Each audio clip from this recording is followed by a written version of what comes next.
Is there a carve-out in CDC regulations for COVID for vice president? Tell me more, Peter. I'm sure this is going somewhere. Let's see. The What do you got for me on a Friday? Following up on the smartphones that are being given to border crossers with technology so they can be tracked or so they can check in.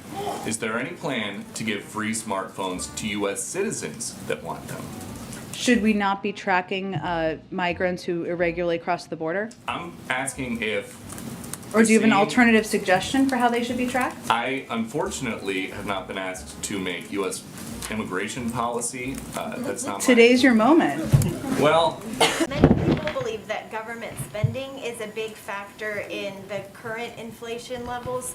Can you speak to concerns that spending plans that come out of Build Back Better aren't paid for and so could mean higher deficits and more inflation in the future? Aren't paid for? Build Back Better is paid for. Entirely. Okay.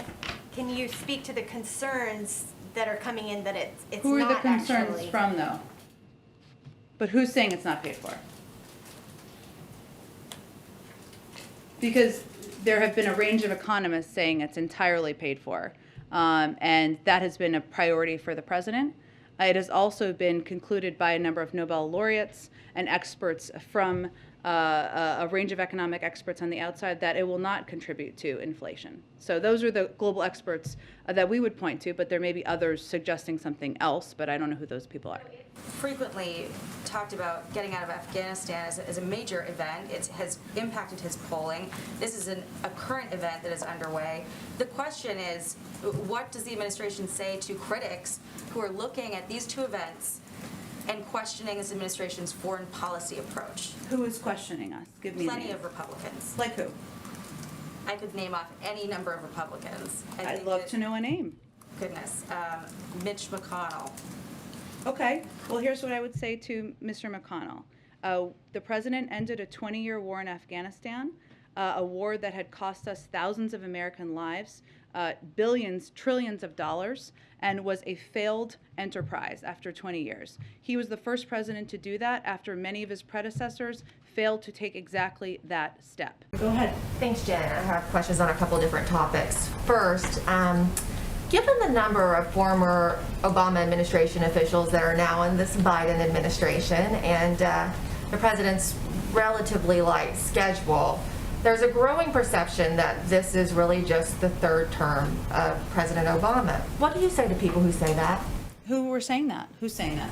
You hear that a lot in the media. Who in the media? Different people.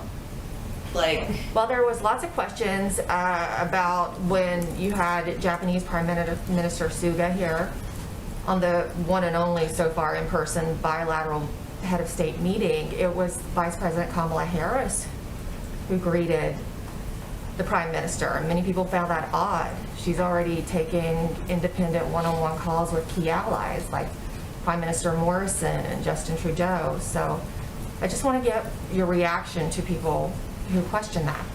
Well, it's hard to react when I don't know what people you're talking about. I will say that the president met with the prime minister, as you know, and had a full meeting, a full press conference afterwards, and they even shared a meal. So, and the president has had dozens of conversations and calls with world leaders, and should be no surprise that the vice president is also playing an important role, engaging with and having discussions with foreign leaders. But one of the president's top COVID advisors, Michael Osterholm, just this recently, Who's not a current advisor to the president, but was so notable, right? Okay. He said in a television interview this week regarding mask wearing, specifically the cloth mask like so many of us are wearing here and what the kids are wearing in school, right, largely.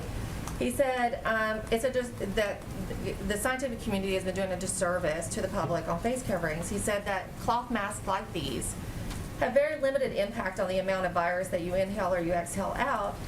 And he also said that he's really disappointed in his colleagues for not making that more clear to the public. And that's sort of in line with the study that Governor DeSantis is citing as the basis for his executive order. So I how do think you you're respond to that? confusing a few things there, but let me first say that Osterholm is not an advisor to the president, to the administration, to the White House. He doesn't work here. He's a private citizen and a public health expert, but a lot of public health experts are out there speaking and good for them. I think we're going to have to continue. Go ahead. I think we've got to continue. Go ahead. You had a very long question. We've got to continue. Go ahead. I'm sorry. Emerald, we're going to continue. So if you guys oppose this law that bans classroom instruction about sexual orientation and gender identity in K through 3, does the White House support that kind of classroom instruction before kindergarten? Do you have examples of schools in Florida that are teaching kindergarteners about sex education? I'm just asking for the president's Well, I think opinion that's about this I law. think that's a relevant question, because I think this is a politically charged, harsh law that is putting parents and LGBTQ plus kids in a very difficult, heartbreaking circumstance. And so I actually think that's a pretty relevant question.